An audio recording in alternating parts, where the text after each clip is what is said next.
Hi everybody, my name is Jairo and welcome back to my channel, which is about traveling and discovering new places around the world. This time I'm in Moscow and I'll be showing you all the interesting things you can do in this beautiful place. If you're planning to visit Moscow one day, make sure you watch this video till the end.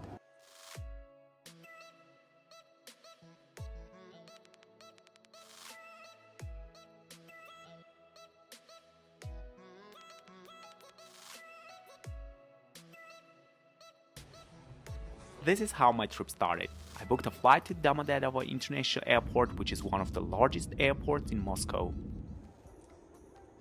The airport is around 50 kilometers away from the downtown. This is why taking the train is the best option.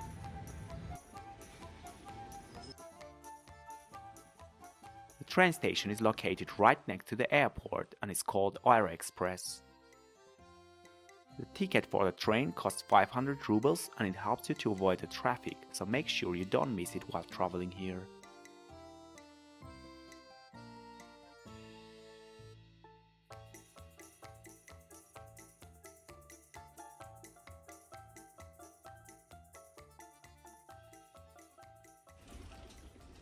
Less than an hour and we were in downtown. Here we needed to take the Moscow Metro, which is one of the largest in the world.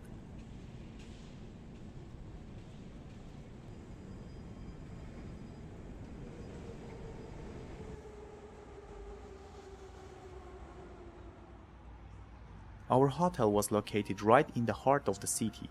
It was very close to the Bolshoi Theater, which is a place that I highly recommend everyone to visit while in Moscow. It is considered as one of the most iconic landmarks in all of Russia.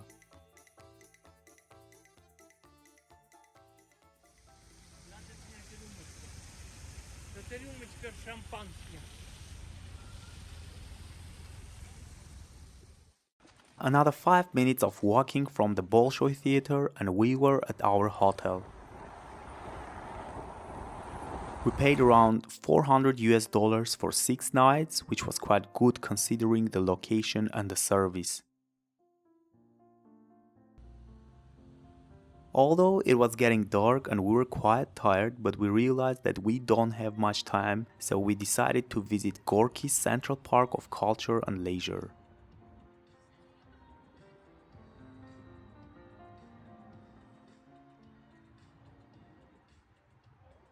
Gorky Park is a central park in Moscow named after Maxim Gorky, a Russian and Soviet writer. The park is 300 acres and it is situated just across the Moskva River.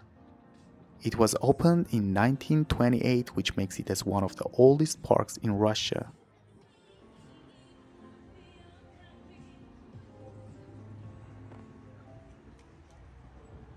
The view from the park was amazing and this is how we spent our first day in Moscow.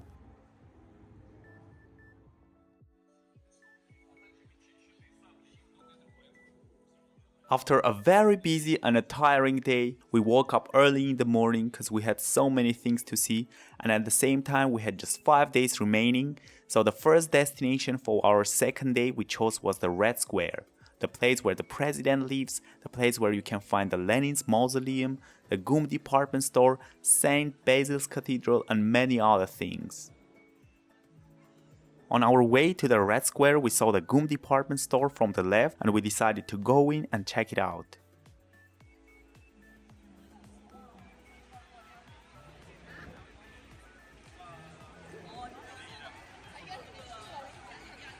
Kum in English means Universal Store, also known as State Department Store during Soviet era.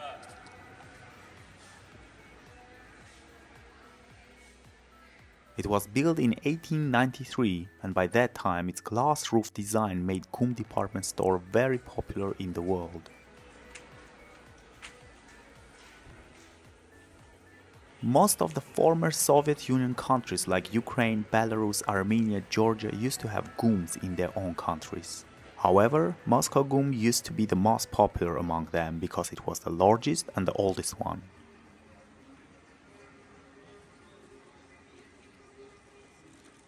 So if you are in Moscow and you are into shopping or historical destinations, Moscow Kum can be an excellent choice for you. The next destination in Red Square is St. Basil's Cathedral, which is one of the most popular cultural symbols of Russia. It was built in 1555 by Tsar Ivan the Terrible, which commemorates the capture of Kazan and Astrakhan districts. Its completion with its colors was made in 1683. Cathedral is like no other Russian buildings, that's why the church has been part of UNESCO World Heritage Site since 1990 and a place which should definitely be visited.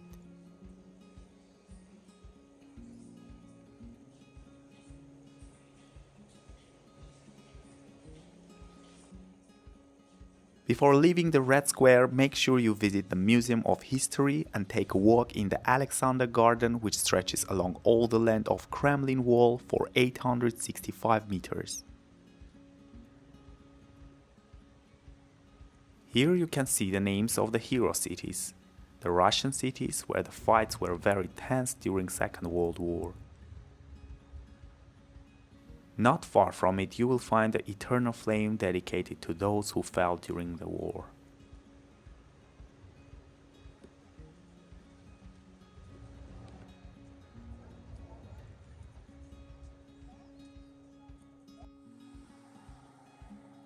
The next day of our trip we decided to visit Moscow International Business Center, also known as Moscow City. It is located just 4 km west of Red Square, and our guide told us that the highest observatory in Europe is located here on the top of one of those skyscrapers. That's why we came here and decided to check it out. The name of the skyscraper is Oko, which means an eye. The entrance for the observatory cost us 4,000 rubles, which is 50 American dollars, and for that price you can get an ice cream and a cup of tea while enjoying the highest observatory of Europe.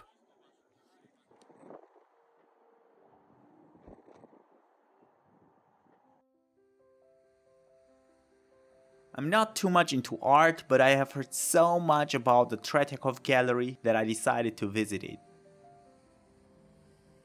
Treyakov was a merchant who lived in 19th century.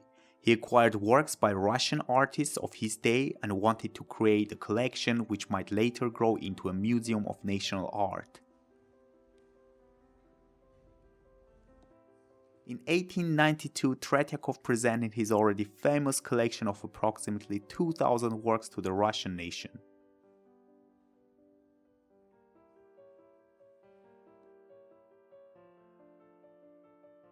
Until now, the Treyakov Gallery is the richest gallery in Moscow. That's why if you are interested in art, make sure you visit it while in Moscow.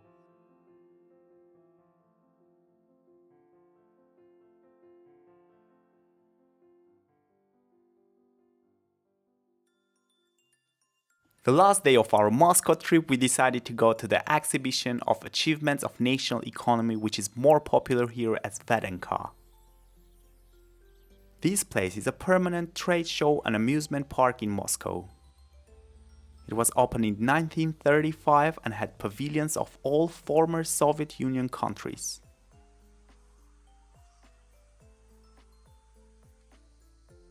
Now some of the pavilions are renamed because of the political issues, but some of them are still operating, like this one is the pavilion of Armenia. Here you can see Uzbekistan. This one is the pavilion of the Russian Federation, Republic of Belarus, Kazakhstan, and so on.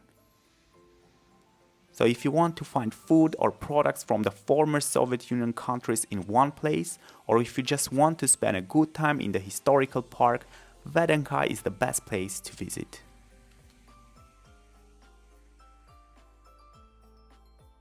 There are so many other nice places to visit in Moscow. I've just made my own list and I hope you liked my video. If yes, don't forget to hit on the like button, and if you want to see more content like this, don't forget to subscribe to my channel. Thanks for watching, see you next time.